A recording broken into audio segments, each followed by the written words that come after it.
So I'm not a Buddhist, but I always read quotes by Buddha. I just find them helpful and inspiring to me in my everyday life. Who knows? Maybe we're all Buddhists, right? Maybe we're all every form of religion by some definition, if they're all worshiping a one God type of ideology. But I read a quote, and I hope that it could be attributed to Buddha. It said Buddha, but you know how the internet is. It's wise enough, so I think it's in the right space. And he says the definition of a wise person is someone who's peaceful, loving, and fearless.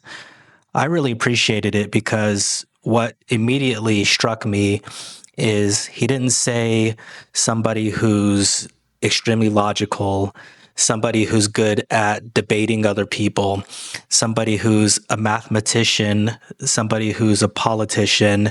Essentially, being wise comes down to how you're living your life, not the words that you spew out.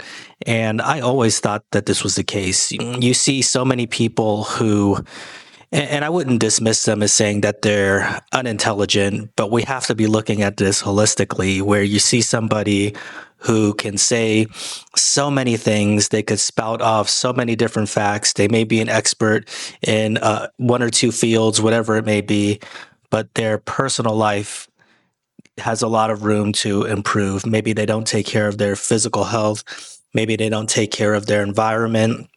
And in this case, according to what Buddha's saying, they don't even know how to treat the people around them with care, love, and respect, because this is really what it comes down to.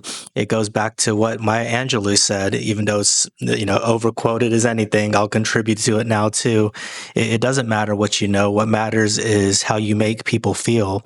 So if you're that person who, and we see this a lot nowadays. I feel like I see it particularly here on YouTube, but it's everywhere. It's our media, it's our politics, it's everywhere. People can hide behind the words that they spout and the facts that they claim to know.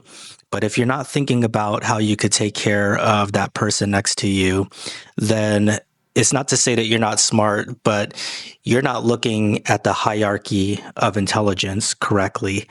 Just imagine if you don't know how to take care of your mental and physical health, but you know everything that there is to know about a specific blade of grass. That knowledge, when you die prematurely, isn't going to do you any good.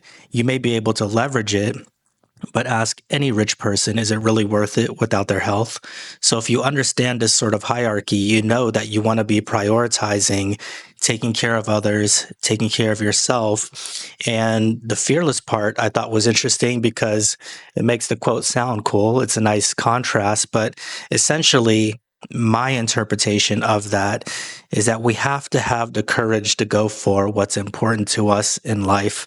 And so many things that we shy away from in the guise of fear isn't real. We all know the saying, fear, false evidence appearing real. But from a meditative standpoint, we also know that so many things that we are afraid of are just things that are conjured up by our mind. It may not actually be the reality. It just may be something that your mind is throwing out to you. If you're about to, give a speech and your mind says, don't do that, nobody wants to listen to you. Yeah, there's a chance that there could be a seed of truth in that, but that seed of truth has the same percentage of everybody appreciating what it is that you have to say.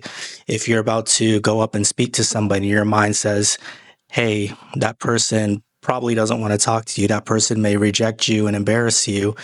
That's just one portion of the equation, and there's many, many variables there. So a lot of times our mind is playing both sides of the fence. It could say it loves you today. It could say it hates you tomorrow. It could say it supports you today, and it won't support you the next day. So when you understand that so many thoughts are just fleeting and they're meant to just come and go without us being attached to them, then we could understand that much of what we call fear isn't something that we need to hold on to, and we need to identify with, and we need to personalize. We need to just understand, oh, that's interesting. my mind says that I should be nervous and just let it go. And just like anything else, just let it pass.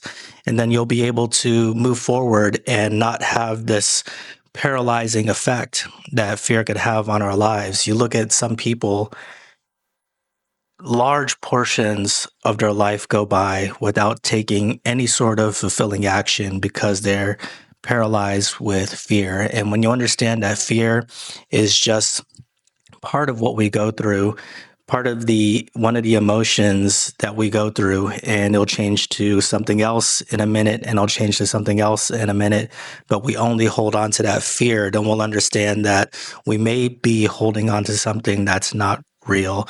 So that was it. Peaceful, loving, fearless. Everything else is not to be dismissed, but we have to prioritize what's important, and that's what real wisdom is.